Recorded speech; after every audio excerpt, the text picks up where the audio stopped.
Doctor صاحب دو تین پہلو اس کے ہیں. ایک تو یہ ہے کہ جو زیادہ بہت کرٹیکل ایشو ہے وہ ہے ہماری پرائمری تعلیم. ایک تو اساتذہ کا معاملہ ہے, ان کے روزگار کا معاملہ ہے, چلو ایک بات ہے, لیکن یہ جس طرح سے ہزاروں کی تعداد میں اسکول ایسے لوگوں کو سونپے جا رہے ہیں, جیسے وہ بتا بھی رہے تھے کہ ایک این جی او کو دیا گیا تو وہ چلا نہیں سکی, اس نے واپس کر دیا. یعنی اناڑی سے لوگ ہیں, ان کو آپ بڑی بڑی بلڈنگ سونپ رہے ہیں اور بڑا ان کے ساتھ یعنی قطع زمین ہوتی ہے, گراؤنڈز ہوتے ہیں, درخت ہوتے ہیں, یہ سارا کچھ آپ یکدم لے کے دے رہے ہیں, تو ہماری تعلیم کا کیا بنے گا؟ یہ ایسٹ تھا ہمارا, پرائمری تعلیم ہے. دیکھیں جو تعلیم کا معاملہ ہے نا پاکستان میں, اس کے بارے میں تو ہم کچھ کہہ نہیں سکتے کہ کیا ہو رہا ہے, اس لیے کہ جو عملاً ہو رہا ہے وہ کسی کی سمجھ میں نہیں آ رہا. ٹھیک, یعنی صرف پرائمری ایجوکیشن کی بات نہیں ہے, یہ ہائر ایجوکیشن میں بھی یہی معاملات ہیں, اور ایسے معاملات ہیں کہ جو نہ سمجھ میں آنے والے ہیں.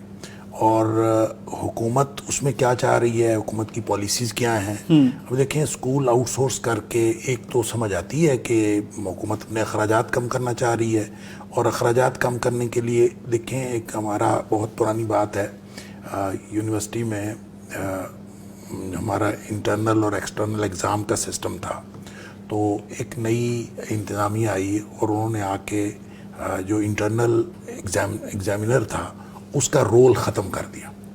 اچھا, وہ جب پوری یونیورسٹی کے اندر انٹرنل کا رول ختم ہوا تو اس سے کچھ اخراجات کی بچت بھی ہوئی ہوگی. تو مجھے وہ وہاں اس وقت کے جو کنٹرولر ایگزامینیشن تھے وہ کہنے لگے کہ دیکھیں جی ہماری جو ہے وہ پتہ نہیں 14 لاکھ روپے بچت ہوئی ہے, ہم نے یہ کیا ہے تو اس کی 14 لاکھ بچت ہوئی ہے. تو میں نے ان سے کہا کہ آپ یونیورسٹی بند کر دیں, کروڑوں بچت ہو سکتی ہے.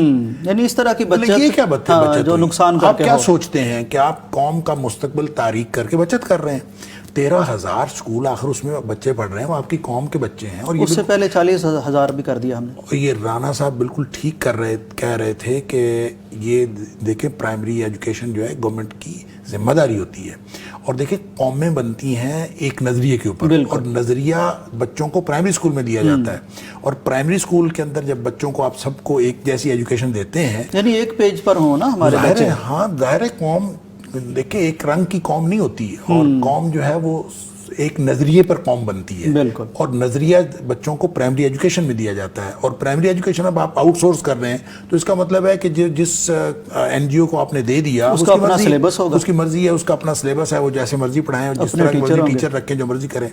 لہٰذا یہ تو ایک بہت بڑا ہمارے یعنی پوری قوم کا نقصان ہے, اور قوم کو مل کر سوچنا چاہیے, اور سارے اسٹیک ہولڈرز کو. یہ تو بیچارے ٹیچرز تو اپنی بقا کی جنگ لڑ رہے ہیں, اور میرے خیال میں یہ صرف ان کی بقا کی جنگ نہیں, پوری قوم کی بقا کی جنگ ہے جو لڑ رہے ہیں. تو ان کے ساتھ تو سارے لوگوں کو, پوری قوم کو, سول سوسائٹی کو, ہر ایک کو اکٹھے ہونا چاہیے, اور سارے عوام کو ان کے ساتھ کھڑے ہونا چاہیے. اور یہ یقیناً یہ قوم کی بقا کی جنگ لڑ رہے ہیں. اگر آج یہ 13,000 اسکول اور پھر اس کے بعد جو یہ سارا کامیاب ہو جاتا ہے تو اس کا مطلب یہ تو سلسلہ شروع ہوگا, بالآخر اس کا نتیجہ یہ نکلے گا کہ پرائمری ایجوکیشن جو ہے وہ گورنمنٹ کے ہاتھوں سے باہر نکل کے وہ پرائیویٹ ہاتھوں میں چلی جائے گی. اس وقت ہم دیکھتے ہیں کہ اسکول ویسے بھی اسکول ایجوکیشن میں جو جتنا پرائیویٹ ایجوکیشن کا, پرائیویٹ اسکولز ایسوسیشن یا پرائیویٹ اسکولز کا جتنا زیادہ عمل دخل بڑھ چکا ہے, پورے معاشرے کے اندر عمل دخل بڑھ چکا ہے, ویسے ہی ہمارے جو سرکاری اسکول ہیں ان کی اہمیت کم ہوتی چلی جا رہی ہے. اور اگر آپ آؤٹ سورس کرنا شروع کر دیں تو اس کا مطلب ہے پرائمری ایجوکیشن نے چھوڑ دی. اب جہاں تک ہائر ایجوکیشن کی بات ہے, ہائر ایجوکیشن کے اندر بھی ہم دیکھتے ہیں کہ جو پرائیویٹ یونیورسٹیاں ہیں وہ زیادہ فلرش کر رہی ہیں, اور پبلک سیکٹر یونیورسٹیاں جو ہیں آہستہ آہستہ ان کو تنخواہ دینے کے لیے پیسے نہیں ہوتے, اور چیزیں جو ہیں آہستہ آہستہ ان کی سکویز ہوتی چلی جا رہی ہے. پوری تعلیم ہمارے ہاتھ سے نکل رہی ہے. یوں لگ رہا ہے کہ ایک دیکھیں کسی کی غلطی اس میں ہے یا نہیں, لیکن یوں لگ رہا ہے کہ کسی بہت ہی یعنی زبردست قسم کی حکمت عملی کا فقدان ہے. ایک زبردست قسم کی حکمت عملی بننی چاہیے کہ یہ جو پبلک سیکٹر کی ایجوکیشن ہے, جو پبلک سیکٹر کے ادارے ہیں, یونیورسٹیاں ہیں, ان کو بھی بچایا جائے, اور جو پرائمری اسکول کے ادارے ہیں, پرائمری ایجوکیشن کے ادارے ہیں, ان کو بھی بچایا جائے. اور جب تک ہم یہ اس طرح کی ایک کمپریہنسو اور جامع حکمت عملی نہیں بنائیں گے, قوم کا مستقبل سیکیور نہیں کیا جا سکتا. بالکل صحیح, بالکل صحیح ڈاکٹر صاحب.